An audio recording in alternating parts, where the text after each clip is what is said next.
I want you to understand the power, like the sheer unbridled power of clear communication. I see communication skills as a gateway to leadership. As you become better at communicating, people are more clearly able to see the extent of your talent. They're able to see how high quality your execution is. They're able to see how sophisticated your thinking is. Those meeting rooms are really a chance to start building a reputation among the people in your company who are really going to be able to move the needle for you professionally.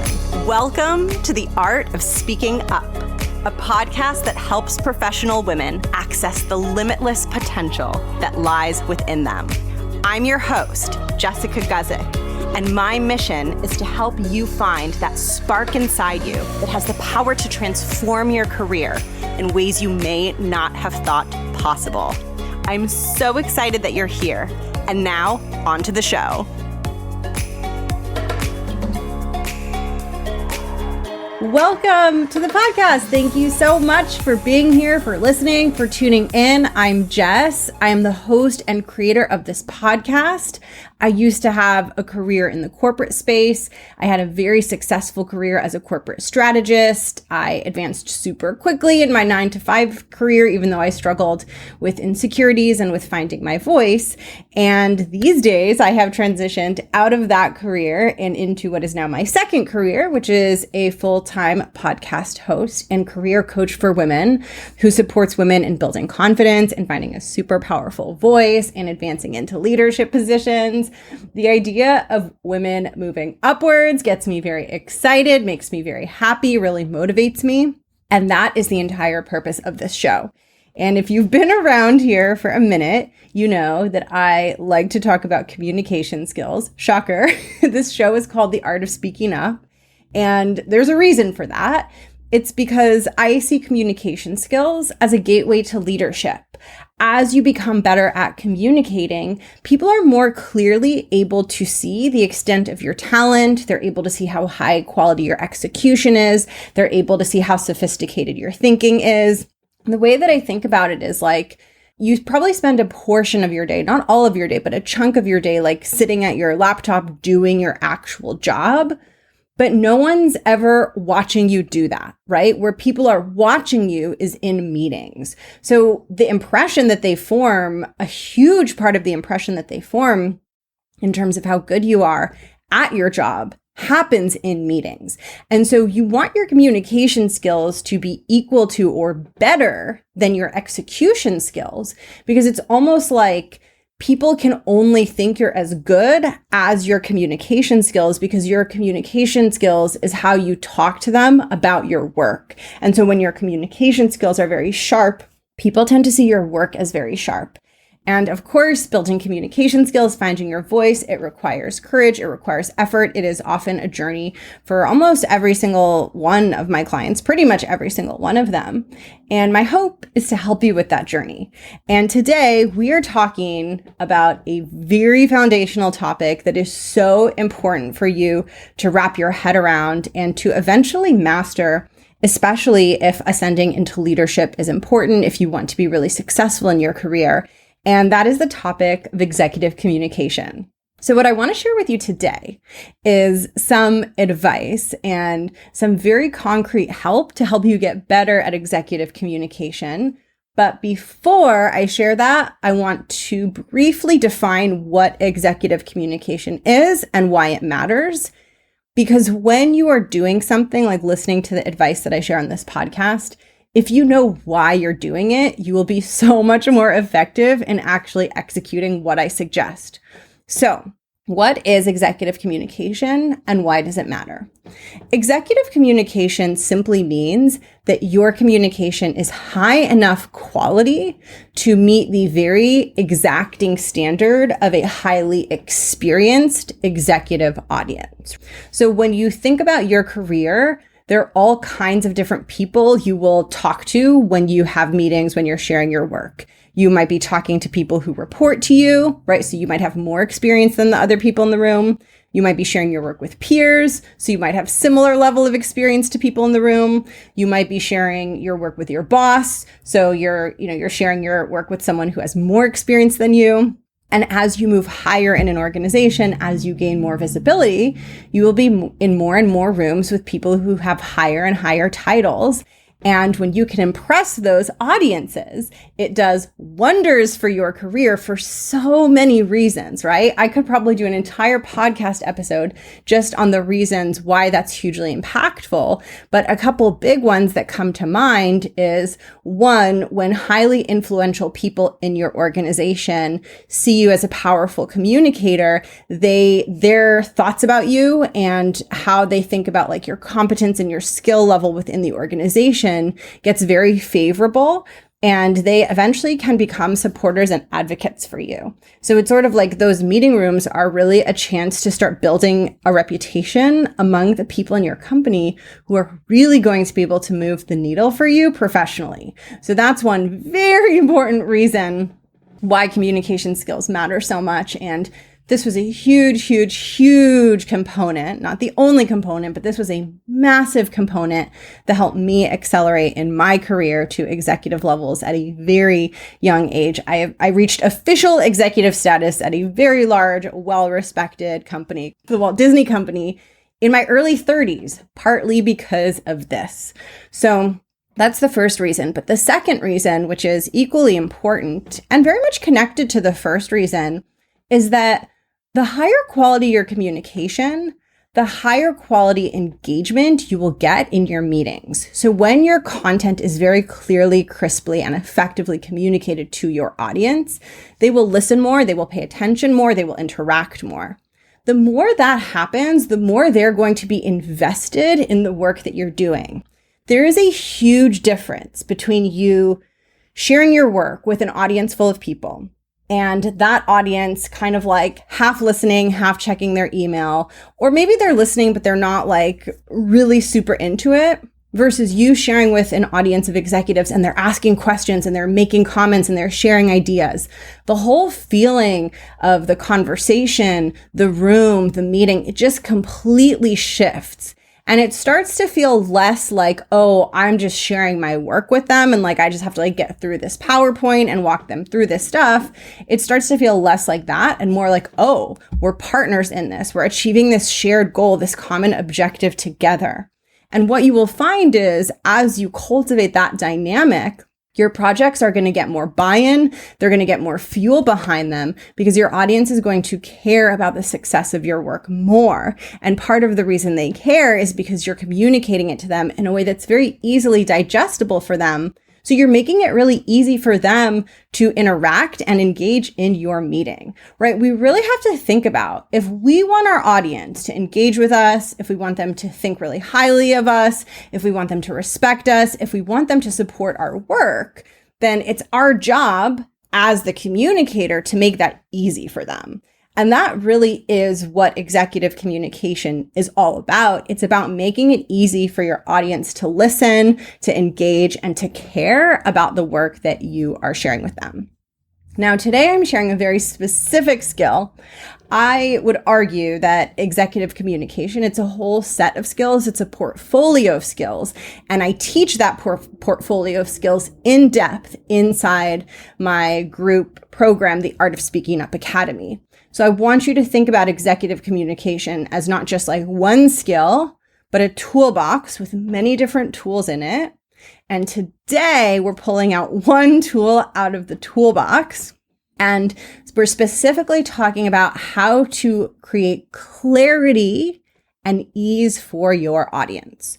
So the one thing that you want to make sure never happens when you're aiming for really high quality executive communication is you never want your audience to be confused. You always want them to experience clarity and ease. In other words, when they listen to you, they're clear on what you're saying and it feels easy to listen. I think we tend to forget that listening is on a spectrum from easy to hard. When people are sharing things with us that are very complicated and not well organized, listening is very, very hard. We're trying to make sense of what we're saying. We have to focus our brain. We're getting lost. We're getting like confused. We're losing the train of thought. So listening can be hard or listening can be easy. Listening is easy when the person speaking is being very clear and it's very simple. And then in that case, things are making sense. We're following. And not only are we following, but we might even start to wonder what they're going to say next because we're not falling behind and it's interesting to us and we're engaged. They've made listening easy.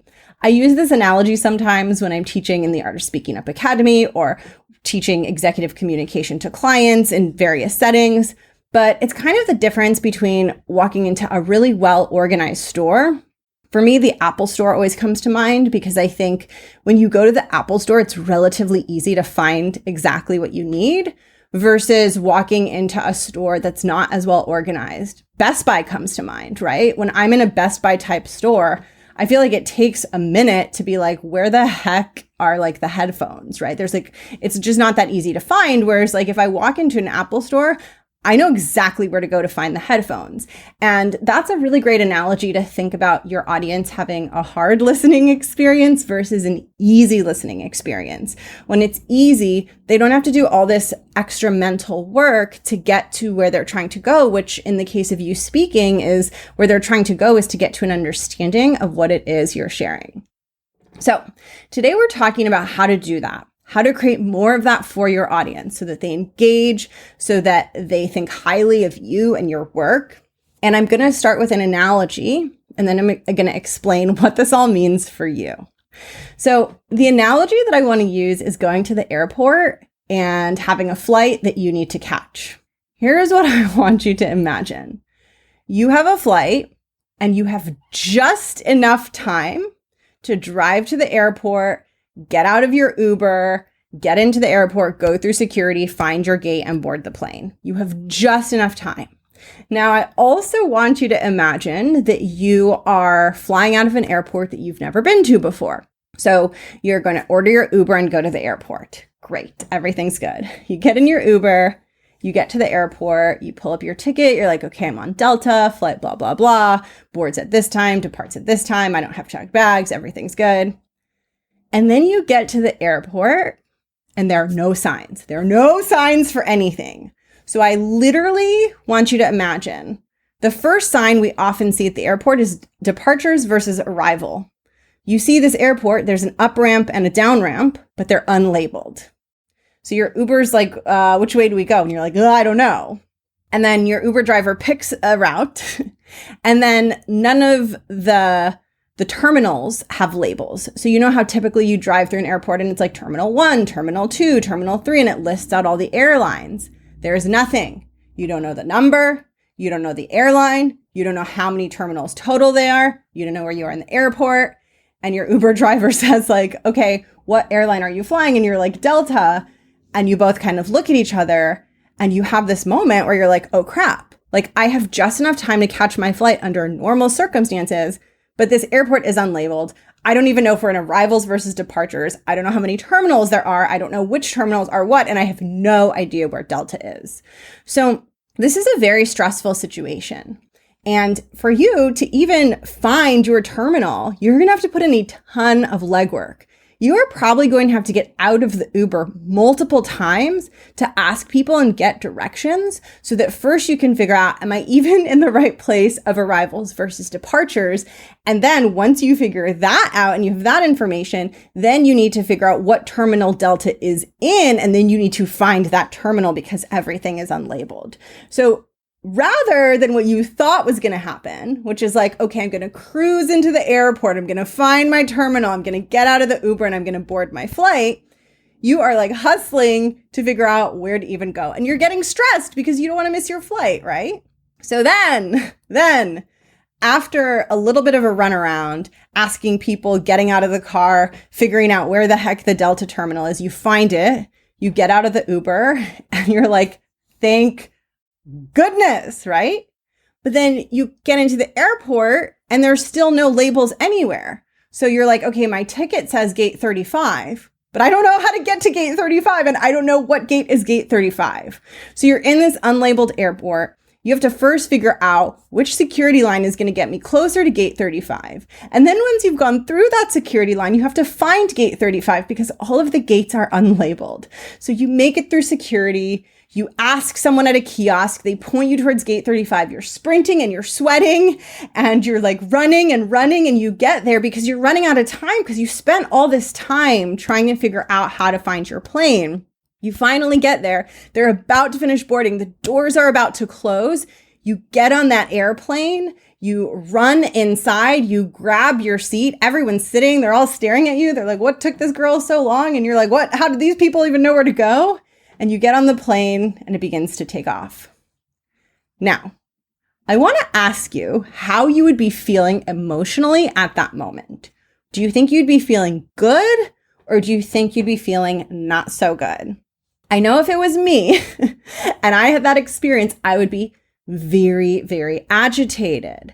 And isn't it crazy to see, like, it's wild to think about that level of like frustration versus ease. Like, think about how painful it is to find your flight in an unlabeled airport versus how much easier it is when you have labels and signs and directions in the airport.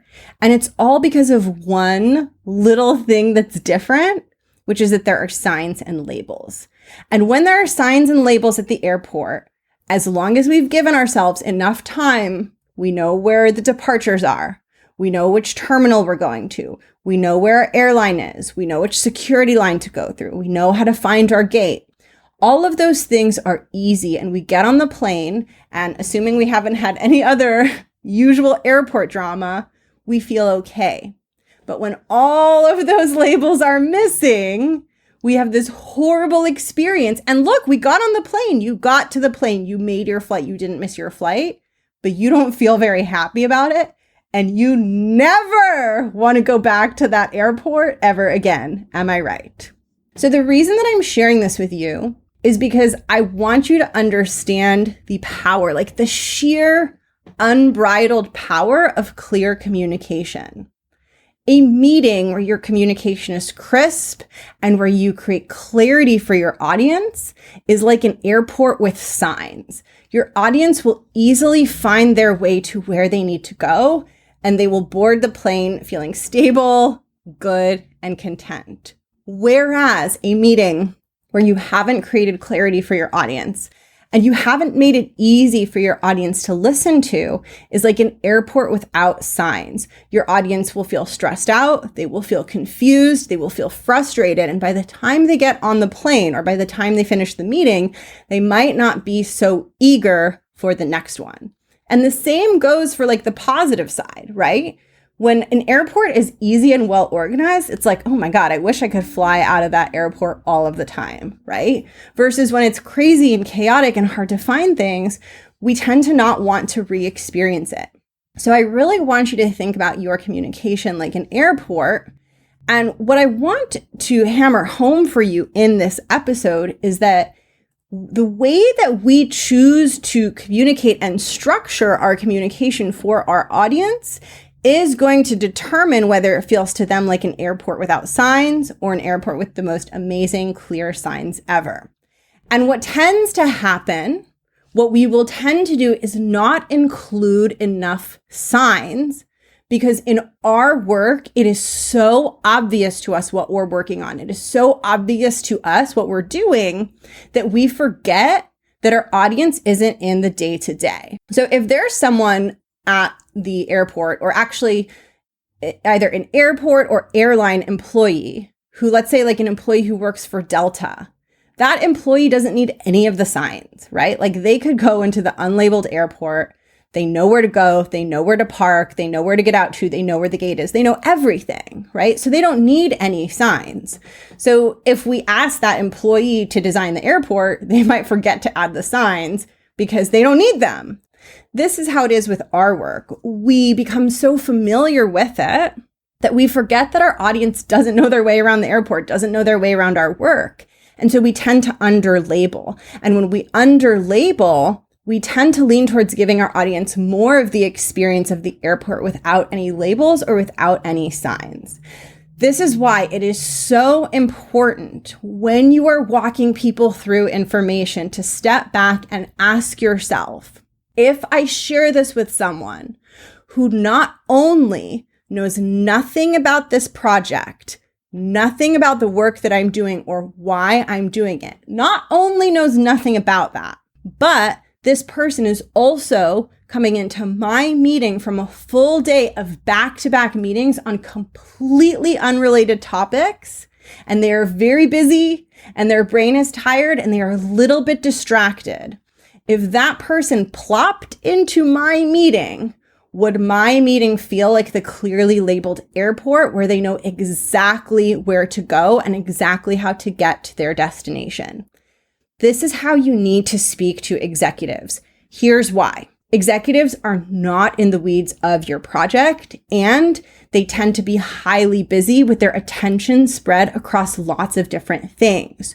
So it is your responsibility to make sure that your meetings feel like a very clearly labeled airport where there is no opportunity at all for them to get lost. So as you're prepping your meeting, you want to ask yourself, where are all the places where someone in the audience could get confused? And how do I make sure I'm addressing every single one of those places so that it feels easy for my audience, so that by the end of the meeting, by the time they get on the plane, they're feeling happy and content and not frustrated and mentally exhausted. Now, here's the thing. This can sometimes boil down to things that are so basic that you are probably forgetting to do some of them. And you'll see that as you do these things, your audience will respond positively. So the first thing that I would suggest you look at is, do people even know why they're sitting in your meeting? Why are they there? Why are you inviting them? Don't assume that just because it's in the calendar invite that they looked at that they remember that they understand that they know why you call them meeting, why you're there, and why you need them. That's one of the most foundational things that you want to start with, is orienting people. And orienting them from the assumption that they plopped into your meeting like an alien plopped onto planet Earth and they have no idea what's going on. But luckily, you are going to be there to orient them, right? So that's the first thing you want to be thinking of. The second thing that you want to be thinking about is not only clearly guiding them through your content, right? But I really want you to think about, if you are going to a labeled airport, right? So I gave you this analogy of like the unlabeled airport where there's no signs and it's like the worst thing ever. I want you to think about if you're going to an airport and it's labeled. It's a normal airport, not like a weird, wonky, unlabeled airport.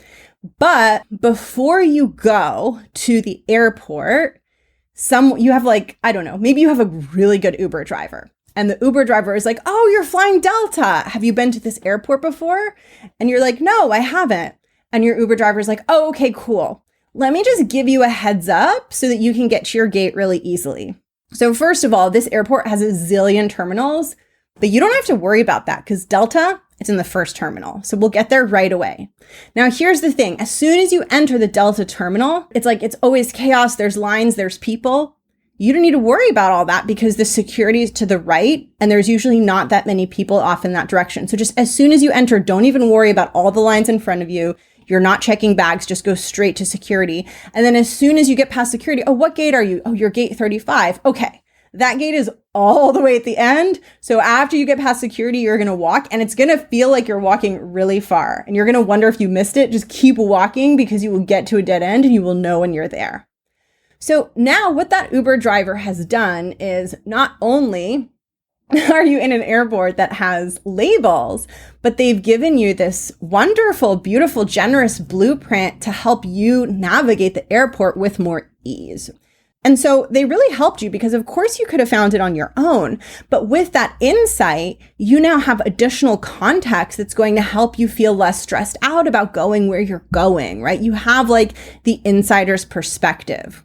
So when you're sharing content with your audience, foundation number one is that the airport is labeled, right? In other words, every piece of information, every section that you're sharing with them, it's very clear what it is. What are we looking at? What is this? Where are we in the presentation? So that they're following you from slide to slide, from section to section, from idea to idea that you're sharing. But in addition to that, it's not just about sharing the content in a way that's clear and coherent and makes sense, but it's also about giving them that context giving them that guidance so that they're not just, passively listening to your content, but so that they know what's coming. They have that insider information that helps them feel more confident listening to you and helps them engage more deeply. Now, the best way for me to share this with you is by example. So I'm going to walk you through an example of what this could look like kicking off a meeting so that you can get a feel for this and so that you can try this out in your next meeting. So let's say that you have a meeting where you are going to be kicking off a brand new project with a group of stakeholders, and you're walking them through exactly what's going to happen during, let's say, the 4 months that the project is going to be underway. So you're bringing everyone together so that they know how the project is going to operate and so that they know their team and like their specific role on the project. So what you would say using the principles that I'm teaching you in this episode is the first thing you would do is you would say, hey, everyone, thank you so much for joining this meeting. Now, here's why we're here and here's why I brought us together, because we are about to start a brand new project. Let's just pretend this project is called Project Z. We are about to start a brand new project, Project Z. Now, here's the goal of Project Z, and here's why we decided to do this project in the first place. Blah, blah, blah, blah. Here's the goal. Here's why we decided to do the project. Then you would say, now listen, here's what I need from you today. I'm going to be walking you through the different phases of the project so that you know where your team plugs in. I don't have any immediate action items for you from this meeting except to let me know if there are any places that don't make sense. I want to make sure the project looks and feels clear and coherent to you so that you have a very solid understanding of how you and your team are going to be plugging in once we kick off this project next week. So what I'm going to do is I'm going to walk you through this project, and I just want to warn you that this is a pretty complex project. So I'm going to be sharing quite a few things, but don't worry. I'm going to be walking you through them piece by piece, and we're going to have time to pause and discuss and ask questions. So if as I'm walking you through it, you're noticing that there are a lot of parts and moving pieces, you're definitely right. But we are going to make sure that we spend enough time on each piece to make sure you and your teams have the clarity that you need. And we will be meeting again 2 weeks from now for our official kickoff, where you will have another opportunity to get clarity and ask questions as we move into execution of the project. So let me begin. Okay, so that was my example to you. And that was a little intense. I just made that up on the spot. But what I want you to notice from that example is I assumed that my audience knows nothing about why they're sitting in this meeting, knows nothing about this project, and knows nothing about why they're there and what I need from them. So those are the assumptions that I made. But in addition to telling them why they're there and what I'm going to be walking through, I also gave them this heads up of like, listen, this is going to feel complicated. There are a lot of parts to this. And because I shared that with them, I'm being like the Uber driver who's telling the passenger, like, look, the airport's a little crazy, but here's how you get to your gate. This is what you want to be doing with your audience because it decreases the chances that they're going to get overwhelmed and then stop paying attention to you or think that it's too complicated. Just like with the Uber driver, it decreased the chances that you would feel overwhelmed walking into that airport. And so there are two things that are happening to smoothly get the airport attendee to their gate. One is that everything is clearly labeled, right? So what this means for you is that when you're going through your content, going through your presentation, ask yourself, where am I missing information? Where am I missing context? Where am I missing labels? Where am I assuming my audience knows the ins and outs of this when they don't? Where do they need foundational information and guidance so that what I'm sharing makes sense, right? You're like an airport employee designing an airport. So your mind, just like everyone's mind, this isn't just you, this is everyone, but your mind is going to be biased towards not including enough information because it's so familiar to you. So you really want to ask yourself, where have I forgotten to label something in the airport? Where's a place where I'm assuming my audience knows just as much as I know? Then you want to ask yourself, okay, how can I now make sure that when my audience goes into the airport of my presentation, they don't feel overwhelmed and they kind of have a heads up for how to navigate it and what's coming? And this is where you want to ask yourself, where might my audience feel overwhelmed, like this is too much, confused, and how can I reassure them and how can I carefully guide them through that so that they can get to their end destination, aka clarity, as smoothly as possible. This is such an important skill, and your ability to do this can literally make the difference between a path where you elevate into leadership versus not. The reason being is that the things that we work on in a corporate setting are complicated.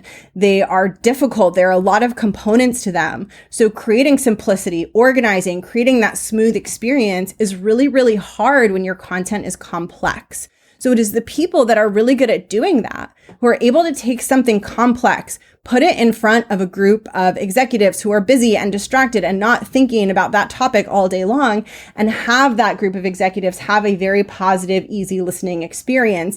It is the people that are able to do that tend to really, really stand out in an organization. And I really want you to think about this. No matter where you sit in the organization, doesn't matter how senior you are. Your time with high up executives is always very limited. The higher up an executive is in an organization, the more their time is needed in many different places. So the time that you get with them is very, very limited. So you want to make the most out of it. You want them to remember you, right? You want to start building that reputation in their mind. And this is how you do this. Now, I will say, this is a skill that you will practice over and over. So I don't want you to expect yourself to get this perfectly. I don't want you to put a ton of pressure on yourself that you're doing it wrong.